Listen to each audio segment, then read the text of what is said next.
Pada 2021, ada sebuah postingan Reddit yang mengatakan bahwa Timberwolves adalah tim terburuk dalam sejarah olahraga besar di Amerika. Di saat itu, Timberwolves hanya punya presentase kemenangan 39,3% sejak tim ini ikut berkompetisi di NBA pada 1989. Persentase itu memang membaik pada 2 tahun terakhir semenjak masuknya Anthony Edwards. Namun masuknya Rudy Gobert melalui trade pada awal musim 2022-2023 kemarin yang dikatakan salah satu trade terburuk dalam sejarah NBA, mungkin tidak akan membuat tim ini kemana-mana juga. Justru akan makin merosot lagi. Alasan utama tim ini bisa jadi tim terburuk dalam sejarah Amerika adalah karena tim ini selalu menyia-nyiakan pemain bintangnya sendiri. Kevin Garnett pada 2004 menjadi MVP dan membawa tim ini melaju ke final wilayah barat. Tapi di musim selanjutnya, tim ini langsung merosot tidak masuk playoff sampai 14 tahun kemudian bahkan. Dan Kevin Garnett pun pergi pada 2007, dan dalam setahun saja setelah kepergiannya, ia langsung jadi juara. Kevin Love, talentanya yang sangat hebat sebagai power forward penembak 3 angka, disia-siakan juga oleh Timberwolves. Hingga ia pun pergi pada 2014, tapi 2 tahun kemudian langsung menjadi juara. Jadi tentu banyak sekali faktor yang menyebabkan tim ini bisa seperti ini. Sebelum lanjut, jangan lupa like dan subscribe ya. Simak ulasan berikut ini.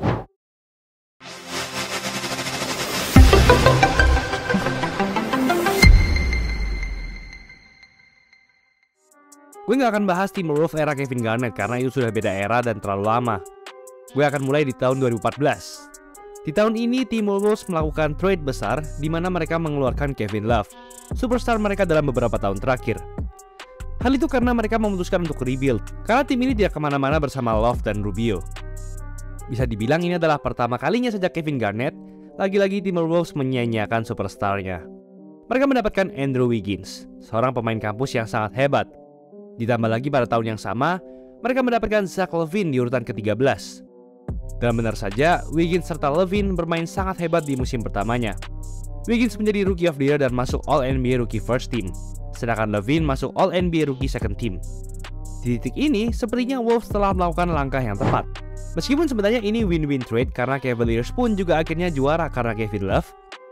Dan tepat setahun kemudian, mereka mendraft Karl Anthony Towns, center raksasa dari kampus Kentucky yang sangat hebat di urutan pick pertama lagi.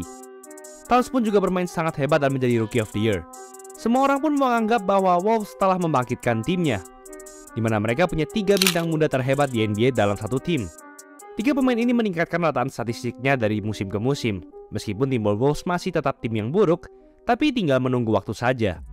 Dan pada awal musim 2017-2018, Wolves melakukan pergerakan besar, tapi sekaligus lagi-lagi melakukan tindakan menyia-nyiakan pemain bintangnya sendiri. Mereka men-trade Zach LaVine dan pick nomor 7 yang sekarang adalah bintang NBA Lauri Markkanen demi mendapatkan Jimmy Butler. Butler saat itu baru memasuki awal masa prime-nya dan ia keluar dari Bulls karena Bulls tak mau memberinya kontrak sejumlah yang diharapkan Butler. Jadi sekarang Wolves punya 1 bintang veteran NBA, 1 pemain All-Star Jeff Teague, sekaligus 2 bintang muda. Dan benar saja, tim ini pun langsung sukses di mana mereka melaju ke peringkat 8 dan masuk playoff setelah 14 tahun. Namun muncul masalah pertama, yaitu ternyata Karl Anthony Towns menjadi ciut dan sangat pasif di playoff. Saat di regular season, Towns mencatatkan rataan 21,3 points per game, field goals yang sangat efisien 54%, dan tembakan 3 angka yang sangat tajam yaitu 42%, dan pertama kali menjadi All-Star. Tapi di playoff, semuanya ciut jadi hanya 15,2 points per game, 46% field goals, dan 27% tembakan 3 angka. Bahkan ada 2 game di mana ia cuma mencetak 5 dan 8 poin. Ia sangat pasif, hingga Wolves hanya punya Butler saja. Dan alhasil mereka pun dilibas habis Rockets di ronde pertama. Hal ini juga tak jauh berbeda dengan Andrew Wiggins yang juga ciut di playoff pertamanya itu. Dan Butler pun muak dengan 2 pemain ini saat off-season, terutama kepada Karl Towns. Ada satu momen saat latihan di mana Butler membantai semua starting 5 Wolves, padahal ia bermain dengan para pemain cadangan. Ia pun menantang Wiggins, Towns, serta pelatih dan manajernya sendiri dengan berkata, "Kalian tak bisa menang tanpaku." Tapi hal ini bukan Butler katakan karena ia sombong dan tanpa alasan, tapi justru karena ia muak dengan Wiggins dan Towns yang lebih suka bermain game daripada latihan. Hal ini pun dikonfirmasi oleh pemain Wolves Mike Conley pada 2023 kemarin dengan interview setelah tanding ini. You can't just go home and play video games. Like, this is the time to do a little extra work. What's good? Itu artinya Towns masih tidak berubah sampai sekarang. di mana ia lebih suka main game. Butler pun juga kecewa karena Wolves justru mengontrak Wiggins dan Towns dengan kontrak super besar di musim itu, tapi justru tak mau memperpanjang kontrak Butler yang adalah pemain utama di tim itu.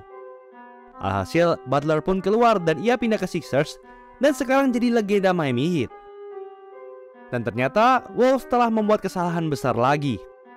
Sejak Butler pindah, Wolves tak pernah masuk playoff, bahkan merosot dari tim tercupu di NBA. Hanya dalam 2 tahun setelah membayar Wiggins dengan sangat besar, ia dikatakan sebagai pemain paling overrated dan tidak efisien oleh banyak orang di NBA. Alhasil ia pun dikeluarkan dari Timberwolves. Hingga pada 2021, keluarlah postingan Reddit yang mengatakan Wolves adalah tim tercupu dalam sejarah olahraga besar Amerika.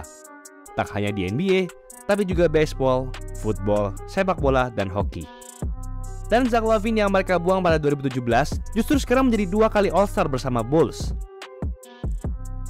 Wolves pun kemudian mendraft Anthony Edwards di urutan pick 1 pada NBA Draft 2020. Dan bisa dibilang, hanya inilah harapan yang Wolves punya saat ini.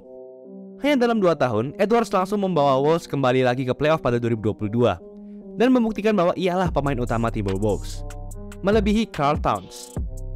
Bahkan saat di playoff, Edwards mencatatkan 25,2 poin per game dan persentase tembakan 3 angka yang tajam, yaitu 40,4%. Sedangkan Karl Towns lagi-lagi dia ciut dan pasif.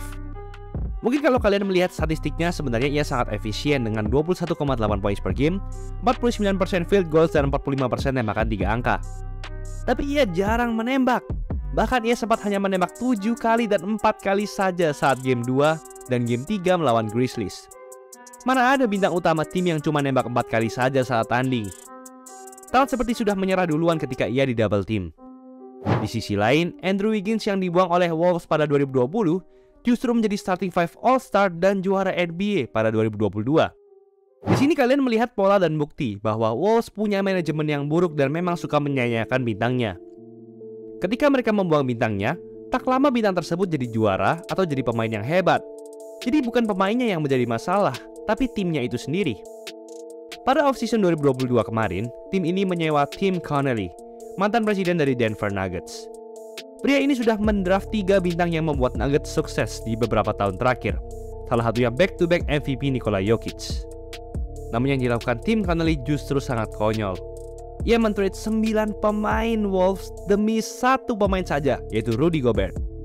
Oke, memang saat itu Gobert sudah 3 kali All-Star beruntun, 6 kali All-Defensive Team beruntun, dan 3 kali Defensive Player of the Year. Tapi kalau melihat sekarang, ini mungkin jadi salah satu trade termahal sekaligus terburuk yang pernah ada. Dan Gobert juga adalah pemain offense yang sangat-sangat buruk. Memang ia sangat efisien field goal-nya, tapi kebanyakan cuma dari alley-oop atau under basket saja. Tidak ada yang lewat post play atau gerakan-gerakan lincah seperti Embiid atau Jokic. Masuknya Gobert hanya menaikkan defensive rating tim ini sebesar 3 peringkat saja, sekaligus membuat offense Wolves merosot dari peringkat 12 jadi 23 dalam setahun saja. Dan benar saja, tim ini bahkan hampir tidak masuk playoff. Bahkan Gobert sempat membuat onar di mana ia memukul rekan setimnya sendiri di akhir musim reguler. Bahkan ada pemain NBA yang berkata Gobert adalah pemain paling overrated di NBA. Karena selain ngeblok tembakan, gak ada lagi yang bisa ia lakukan. Gobert juga tidak masuk All-Star dan All-NBA Defensive Team lagi musim ini. Tapi untungnya ada Anthony Edwards yang pertama kali masuk All-Star musim ini dan meng-carry tim ini, serta Mike Conley yang mereka dapatkan dari Utah Jazz. Tapi di playoff 2023, lagi-lagi masalah yang sama terjadi. Edwards makin menggila dengan rataan 31,6 poin per game saat melawan Nuggets di playoff ronde pertama. Sedangkan Gobert dan Towns justru mereka ciut.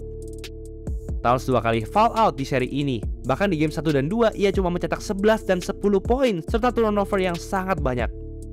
Gobert juga punya field goal serta rataan blok terburuk dalam karir playoff-nya. Bahkan ia punya angka plus minus di angka minus 3,6. Artinya Wolves justru kalah kalau Gobert main. Jadi mungkin satu-satunya cara untuk membuat tim ini sukses adalah mempertahankan dan membangun pemain-pemain yang bisa membantu Anthony Edwards. Dan men-trade Karl Anthony Towns atau Rudy Gobert. Tapi gue lebih mending men-trade Towns dengan bintang yang lain sih, yang punya mental hard work serta juara. Tapi menurut kalian gimana guys? Apakah duo Twin Tower Gobert Towns akan bertahan lama? Atau justru Timberwolves akan kembali menyanyiakan para bintangnya lagi? Itulah ulasan mengenai episode kali ini. Buat kalian yang mau bikin jersey tim, langsung aja cek Easy Sportswear. Gratis konsultasi desain dengan Illustrator berkelas. Diproduksi dengan detail yang sangat tinggi. Lengkap pakai 2 mesin press yang berbeda. Satu style cuma 150.000. Warna dan bahan dijamin yang terbaik. Nih buktinya. Nah, jadi udah terbukti kan kualitasnya. No tipu-tipu. Langsung aja cek Easy Sportswear. Jangan lupa like, comment, dan subscribe agar channel ini bisa berkembang dan menghasilkan video menarik lainnya. Thanks for watching. I'll see you in the next video.